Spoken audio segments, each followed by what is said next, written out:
Bueno, ¿cómo viene el tema de los alquileres en Rosario? Cuestión harto problemática, si uno quiere, más para una ciudad como las dimensiones de Rosario. Sí, es un problema fundamentalmente ligado al negocio, vinculado al acceso a la vivienda. La especulación inmobiliaria en ciudades como las de Rosario es muy fuerte. El lobby que ejercen las cámaras y las corporaciones inmobiliarias también, y hace que cuando se deja liberado al mercado inmobiliario, estableciendo pautas, estableciendo precios, bueno, las desigualdades empiezan a surgir, y hoy Rosario no escapa de esta lógica, y tenemos una ciudad que además ha aumentado desde los últimos años sistemáticamente la demanda de viviendas en alquiler, incluso aumentando el porcentaje de habitantes de la ciudad que son inquilinos. Históricamente fue entre el 20 y el 22%, hoy tenemos un 30% de la ciudad que alquila. Si bien se ha construido mucho en Rosario, se ha construido mucho pensando desde la lógica de los especuladores y no tanto en la lógica de garantizar un derecho como es el de acceder a una vivienda de manera digna, y en este caso también mediante un alquiler justo, algo que ante la falta de legislación, ante la falta de presencia del Estado, se nota mucho la desigualdad, y claramente el inquilino es el eslabón débil de esta realidad que describimos.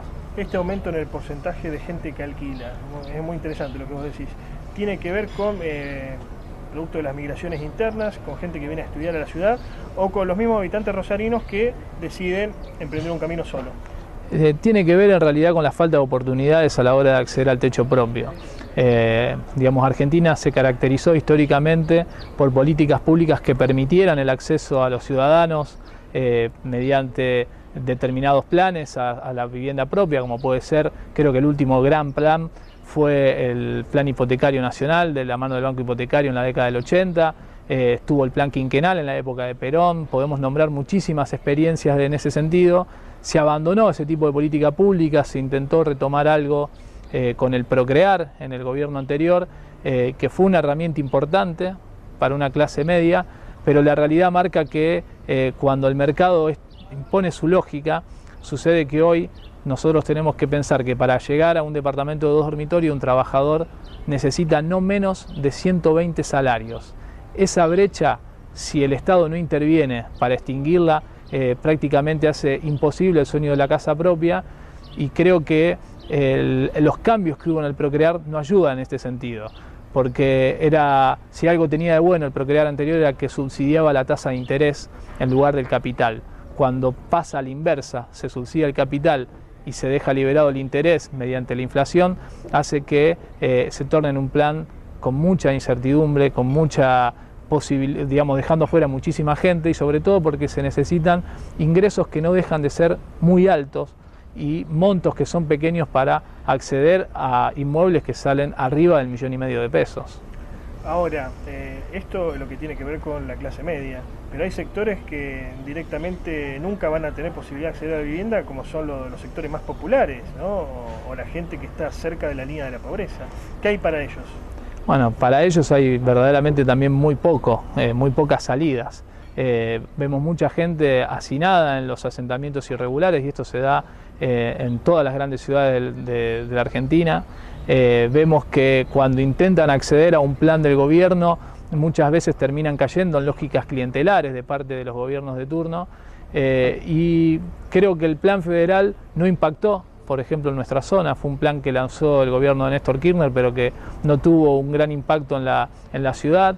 El Fonavis dejó de existir como herramienta potable para poder auxiliar a determinados sectores sociales, que son los más bajos, y los planes que se encararon desde el municipio y desde la provincia terminan siendo insuficientes por el acotado universo de personas a los que alcanzan. Digamos, hay un plan muy bueno que era Mi Tierra, Mi Casa, pero que la cantidad de lotes que estaba a disposición para que pudieran optar los vecinos que estaban al alcance de este tipo de planes era muy acotado, y no termina de resolver una problemática que se ha hecho, digamos, un déficit habitacional tremendo. Rosario no escapa de esta lógica, pero que tenemos que contabilizar una faltante de por lo menos 50.000 viviendas en la ciudad de Rosario. Y por otro lado tenemos a los 50.000 para todos los sectores en general. 50.000 para empezar a paliar digamos, achicar la brecha que existe entre el acceso a la vivienda, digamos, de los sectores que no acceden directamente al alquiler. En realidad, las personas que viven en asentamiento irregular en la ciudad de Rosario también es un número muy importante, llegando cerca de 200.000 hoy las personas que habitan, digamos, de manera irregular en terrenos que no están para nada regularizados o que son terrenos directamente fiscales. ¿Cuántas villas miserias hay en la ciudad contabilizadas? En la ciudad de Rosario hay más de 130 asentamientos irregulares contabilizados. Y vos mencionaste el tema de la especulación inmobiliaria, ¿no? Hay departamentos que están vacíos, ¿no? ¿Cómo se entiende esto? Falta vivienda, pero hay departamentos que están vacíos. Exactamente, a eso iba. Hay cerca de 80.000 inmuebles cerrados en el Gran Rosario, digamos, fruto de que estar en manos de especuladores, que lo que intentan hacer es elevar el valor del metro cuadrado. Son los mismos que después dicen que los alquileres están en la rentabilidad más baja de la historia de la República Argentina, pero claro, lo comparan con ellos, con los precios que ellos mismos fijaron para los valores de compraventa.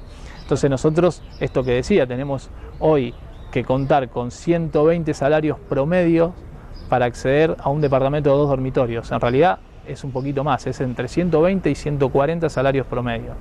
Entonces, ante esta lógica, la gente que se independiza, que quiere formar una familia, no tiene otra opción que volcarse al alquiler de una propiedad. Cuando se vuelca al alquiler, los precios, al crecer la demanda, también empiezan a subir porque esta la rige la ley de oferta y demanda del mercado.